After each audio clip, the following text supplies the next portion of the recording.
Hey guys, Joe here. Thanks for checking out another video. Thank you, thank you, thank you. I really do appreciate it. Did you know there's over 1,000 videos on my channel alone? Most of them are over 15 minutes.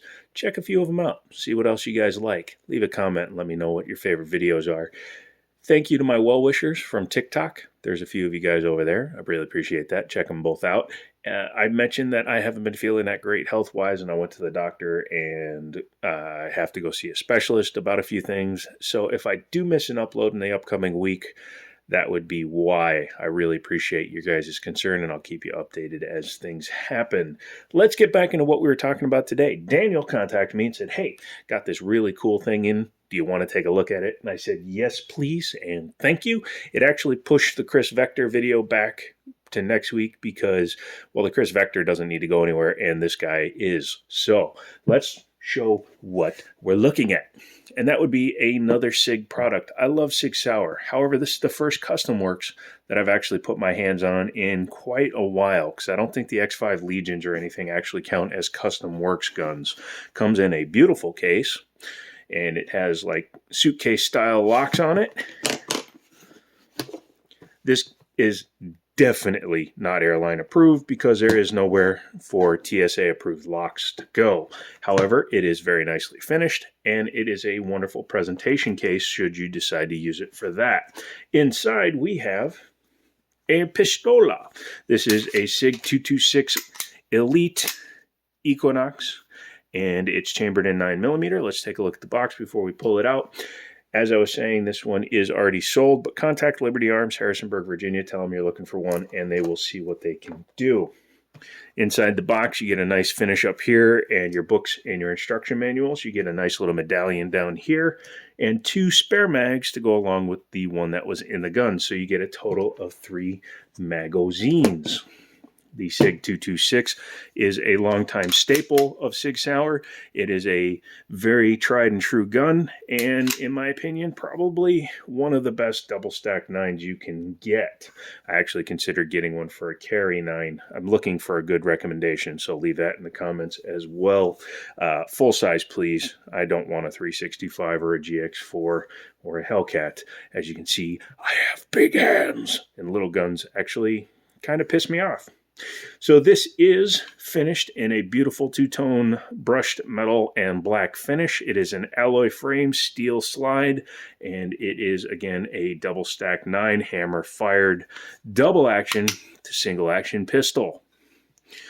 Magazines hold 15 rounds. Again, it comes with 3, and it takes standard SIG 226 magazines, so you can get them hopefully for a reasonable price. SIG branded ones tend to be more expensive, but I believe companies like Mekgar make replacement mags for a little bit less money. The finish on here is very reminiscent of some of SIG's other guns, such as the Nightmare 1911, which was a black stainless two-tone, and it really, really looks good on this particular firearm. Yeah, that's pretty cool. As I said, alloy frame has a lot of checkering on here. You have checkering on the undercut, checkering on the front of the trigger guard, and the front strap. I like to hold like this, so it actually is perfect for a hand like mine. My middle finger hits those, and my trigger, my offhanded trigger finger, because I shoot ambidextrous, will go up here. Active recoil management, I believe it's called. Some guys actually do that kind of shooting style. I think Jerry Michalik actually grabs his trigger guard, and that's why they do that still. Has G10 grips on it right out of the box, and they are replaceable. Obviously, alloy frames, which is one of the things I prefer in a gun, is being able to change the grips if I want to. That's why I prefer a steel or alloy frame. You can put a bigger grip, a thinner grip, grips with fingers. You can do all kinds of stuff, and that adds to the A, personalization, and B, customization for functionality, making a gun better to use. Some polymer guns have interchangeable back straps, but the sides tend to stay the same size unless you get like an HK. And I believe there's a couple of companies now like Sarshamals who copies HK, which do some side panels which can be thicker or thinner on their polymer guns. But in general, a polymer gun like a Glock, you can't make it wider unless you put like big rubber grips on it. And I don't actually care for that. Does have the SIG proprietary rail system. Looks like a 1913 from the side, but as you can see, it actually curves, and that actually limits what lights and lasers fit on it. You just have to buy one made for a SIG 226. Gun's been around for a long time. There are plenty of accessories out there. Front and rear slide serrations, because of the slide cut, the design of there. These are a little bit smaller, but they're still very grabbable so that you can press check if need be. If you're an overhander, I prefer just to use the rear, or I overhand using the front, but very easy to grip.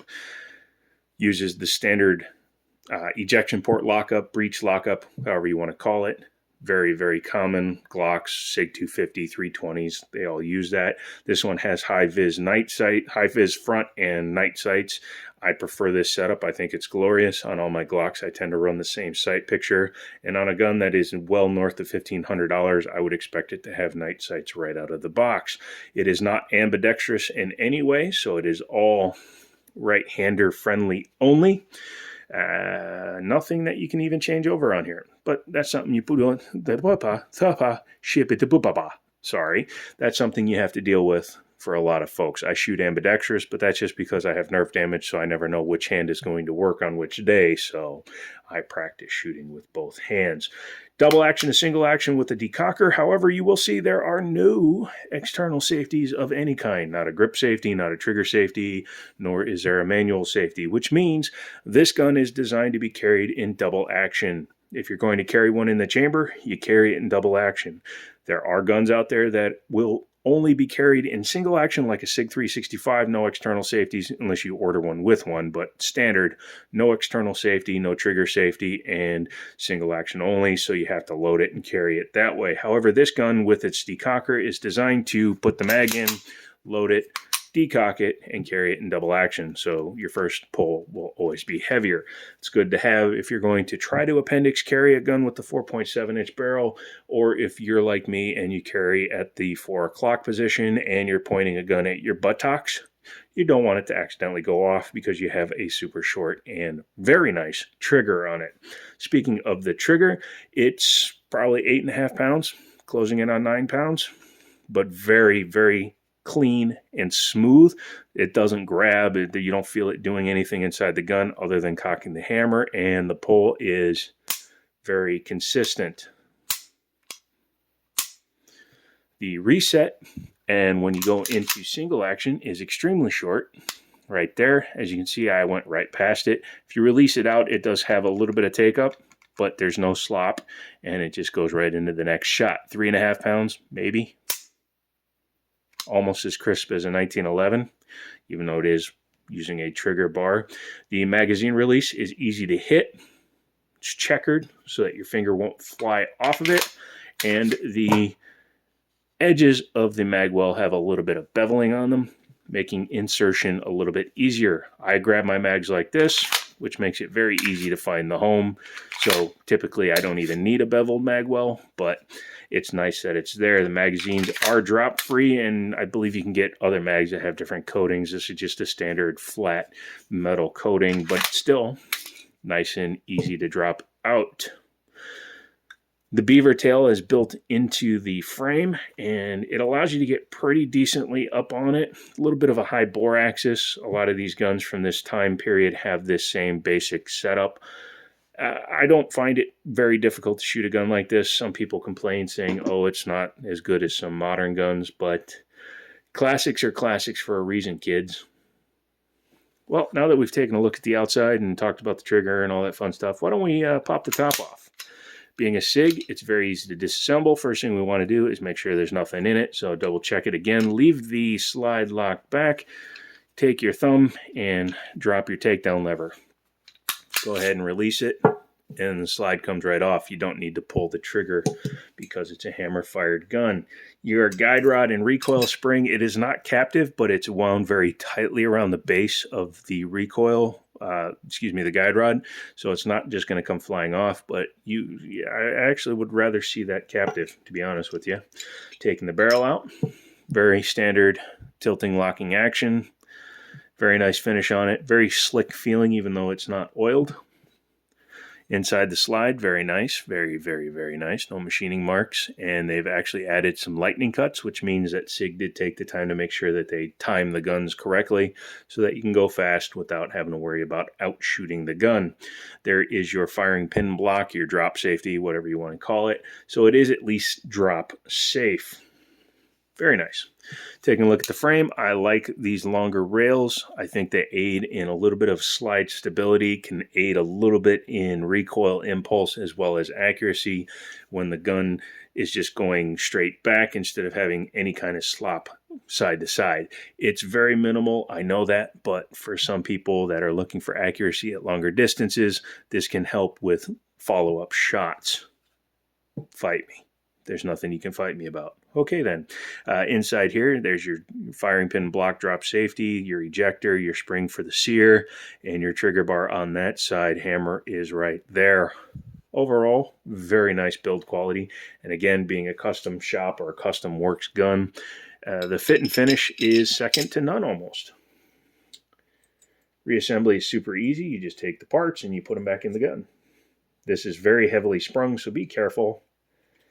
And make sure that your guide rod is straight across, otherwise it will not go back together correctly.